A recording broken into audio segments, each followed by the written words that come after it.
So I guess I could have done this one as a hot stream. It's based on a TED Talk.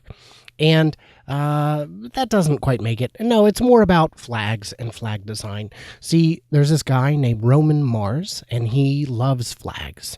He loves design, but he believes that the elements of a good flag make for good design overall. And the principles are pretty simple.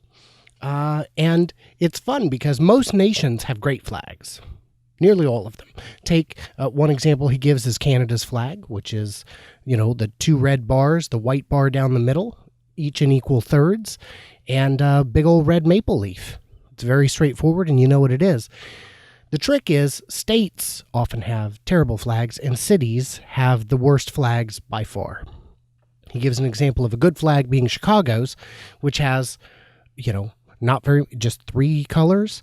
It's got 4 stars in the middle that represent historic landmarks in the city's history. And then he showed an example, which I'll put up on the screen for those of you watching, of cities with terrible flags. Cities like Milwaukee, which likely takes the cake for having the worst flag possible. San Francisco, just awful. So I looked up Seattle's to see how it was, and it's pretty terrible. It's pretty terrible. So the basic design elements of a flag are, it should have 3 basic colors. It should be so simple that a child can draw it from memory. And it should be recognizable. It should be so simple that it can be recognizable when it's the size of a postage stamp. Because most of the time when you see a flag, it is that small.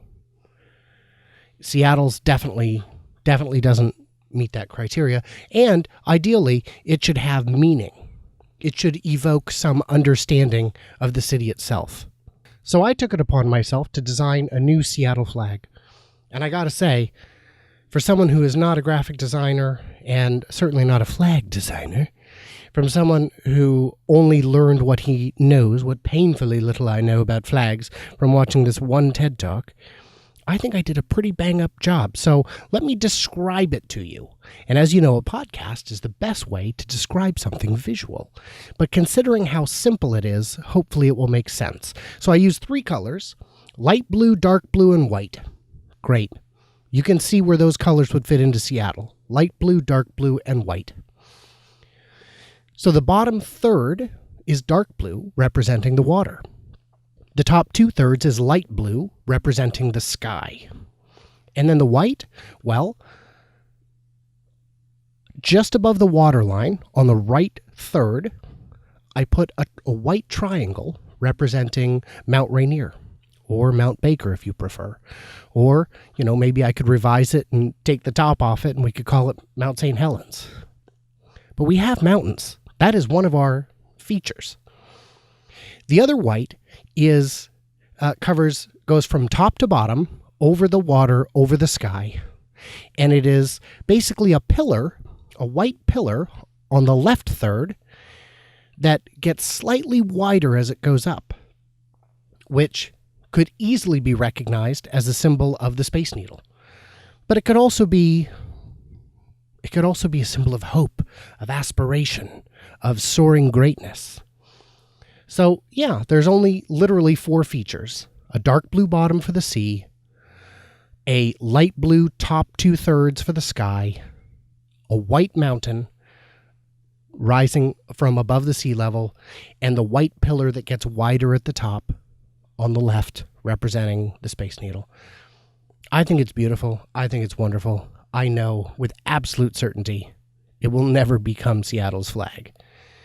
But that's not going to stop me. Hell, I could make it the unofficial one for probably $1,000. Go around giving it out to people, telling them what it is, giving them a little pamphlet. But then, of course, the desire to start making it more complicated, putting in black accent lines or subtle waves instead of just bars, or adjust the color of the snow cap, or do something silly like put Seattle on it. All of this just muddies it up. You don't need that stuff. You need a simple, elegant flag that just represents what it is. And then, of course, you don't want to do something obvious like put the name Seattle in huge print on it, because that's just cheating, man. That's just cheating. So for those of you watching, you can see my flag. For those of you not watching who would like to see my flag, go to glossynews.com/podcast, and you will find, a link to Glossy News where the articles all appear that support these, and it'll definitely be on there. So, yeah, check it out. I'd love to hear what you think. I would love to see what you guys can come up with as better flags for your city, or better flags for Seattle. So check that out and let me know what you think. And if you've never watched a TED Talk, you must. There's a lot of new agey bullshit in there, so beware of that. But there's also some really great science, technology, design, great stuff. So yeah, check it all out. Let me know.